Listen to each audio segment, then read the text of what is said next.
तहरीक इंसाफ ने election commission का दोबारा इंटर पार्टी इंतखाबात का फैसला लाहौर हाई कोर्ट में चैलेंज कर दिया। मजीद जानते हैं डॉन न्यूज़ के नुमाइंदे राना बिलाल से। राना बिलाल, बताइएगा क्या मौक़िफ़ अपनाया गया है इसमें?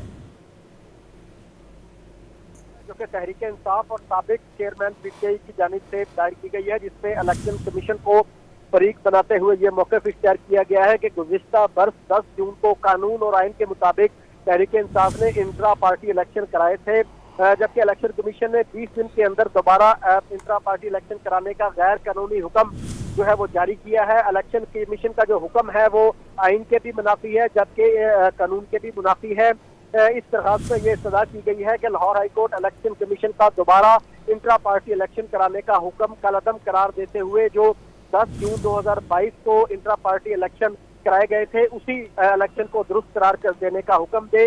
तो ये दरखास्त तहरीक इंसाफ और जो बानी चेयरमैन तहरीक इंसाफ है उनकी जानिब से दायर की गई है। बैरिस्टर गोहर और इसके साथ साथ सेनेटर अली जफर ने यह दरखास्त लाहौर हाईकोर्ट में दायर कर दी है, जिस पर कल जो है वो समाअत का इम्कान है।